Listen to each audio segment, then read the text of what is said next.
In case you haven't noticed, along with AutoMoments, I also work on the TV show MotorWeek. I hope you enjoyed this segment I produced for them, and of course, remember to subscribe to both AutoMoments and MotorWeek on YouTube. Thanks.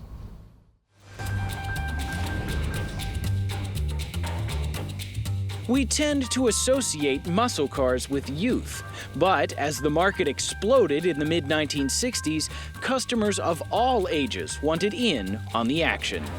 Imagine yourself car shopping in 1968. All the kids are crazy for Mustangs and Camaros, but you want something a little more mature.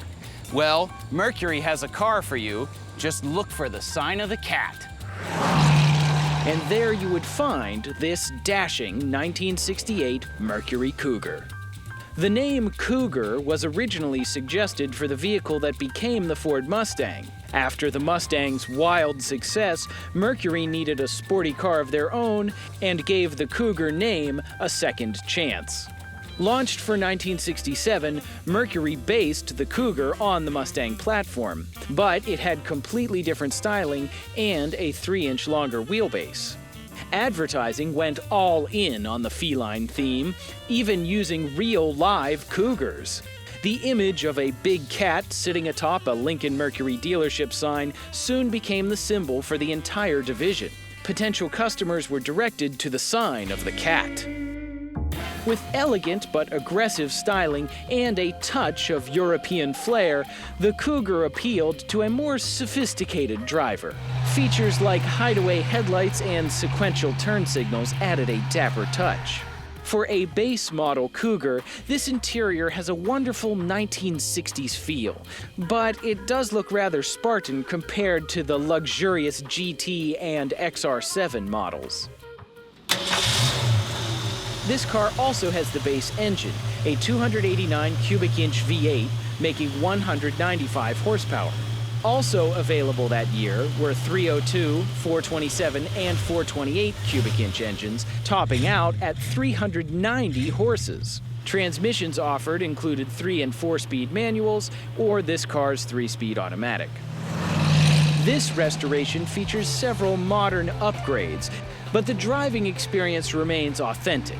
Yes, it's a tad larger than a Mustang, but it still feels very light and maneuverable for its age. Even with the smallest 289 engine, this car doesn't feel weak. It's great for just cruising around. But whenever I put my foot to the floor, I can't help but fantasize about that optional 428 big block. But more power costs more money. According to Hagerty Classic Car Insurance, base model prices between $9,200 and $23,900 seem reasonable, but expect to pay twice as much for a fully loaded XR7 and up to $150,000 for an extremely rare Cougar GTE.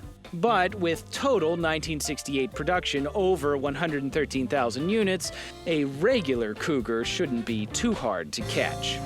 As the muscle car era passed, the Cougar became a softer, more luxurious vehicle with less focus on performance. After a brief rebirth as a sport compact, it left production for good in the early 2000s, with all of Mercury following in 2011. But for a good 20 years, the Mercury Cougar stood as the symbol for an entire brand, something few vehicles have ever done. And after driving this 1968 model, I can see why. If you're looking for a mature muscle car with a touch of class, you'll find it at the sign of the cat.